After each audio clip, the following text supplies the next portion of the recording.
So the question is about the earth. Who shall inherit it? Well, we see many times in scripture that it is the righteous that will have the earth as an inheritance. Tehillim, Psalms 37:29 says, "The righteous shall inherit the land and dwell therein forever."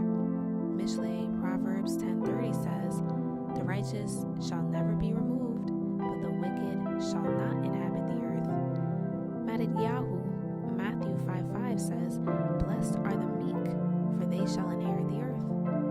Earth was made for man to dwell in. Even the prophet Baruch had this understanding when he was asking why men perish off the earth, but the earth remains. Well, let's read his question.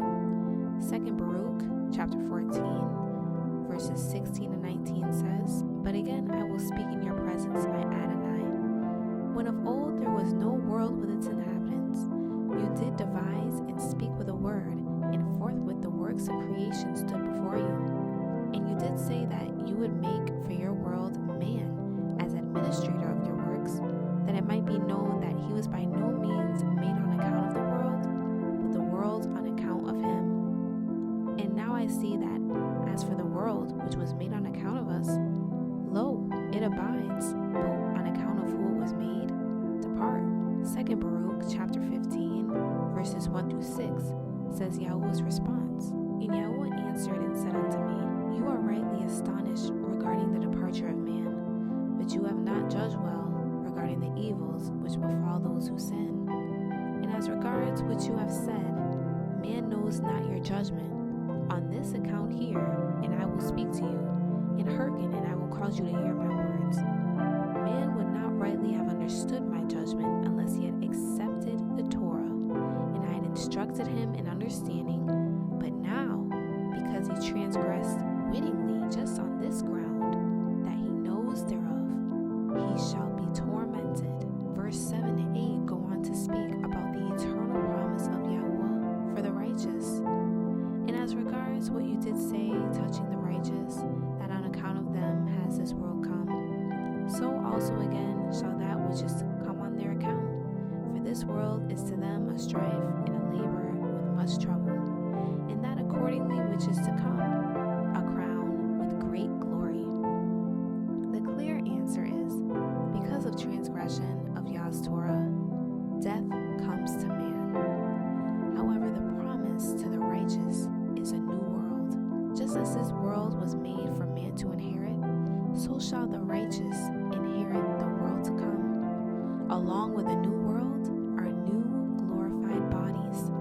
Revealed this to Baruch in 2 Baruch chapter 51, verses 1 through 6, which reads, "And it shall come to pass, when that appointed day has gone by, that then shall the aspect of those who are condemned be afterwards changed, and the glory of those who are justified. For the aspects of those who now act wickedly shall become worse than it is, as they shall suffer torment. Also, as for the glory of those who have now been justified by my Torah, who have had understanding in their life, who have planted in their heart the root of wisdom, then their splendor shall be glorified in changes, and the form of their face shall be turned into the light of their beauty, that they may be able to acquire and receive the world which does not die, which is then promised to them. For over this above all shall those who come then lament that they rejected my Torah and stopped their ears that they might not hear wisdom or receive understanding, when therefore they see those over whom they are now exalted.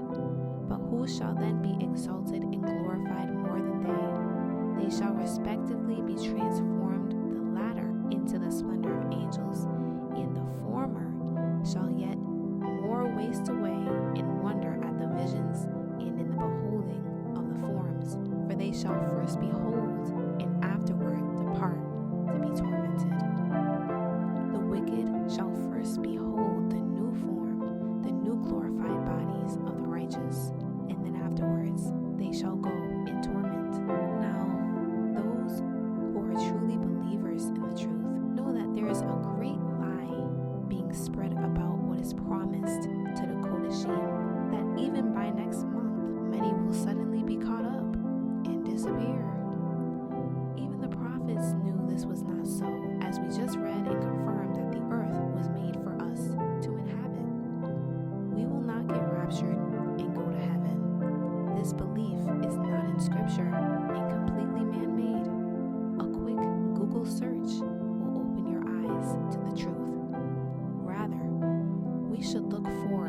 to a new heaven and new earth that awaits us, waiting to come down from the Shemayim. Shazon, Revelation 21, verses 1 to 8 says, "And I saw a renewed heaven and a renewed earth, for the first heaven and the first earth were passed away, and there was no more sea.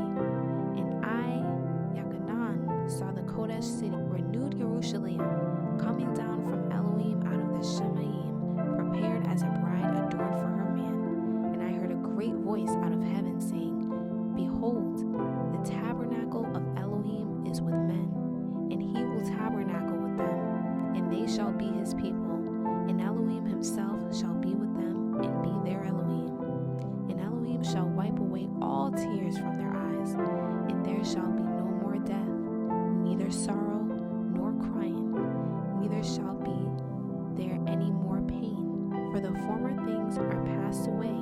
And he that sat upon the throne said, Behold, I made all things new. And he said unto me, Write, for these words are true and faithful. And he said unto me, It is done. I am the Aleph and the Tav, the beginning and the end. I will give unto him that is athirst of the fountain of the water of life freely. He that overcomes shall inherit all things, and I will be his Elohim, and he shall be my son. But the fearful and unbelieving and the abominable and murderers and whoremongers and sorcerers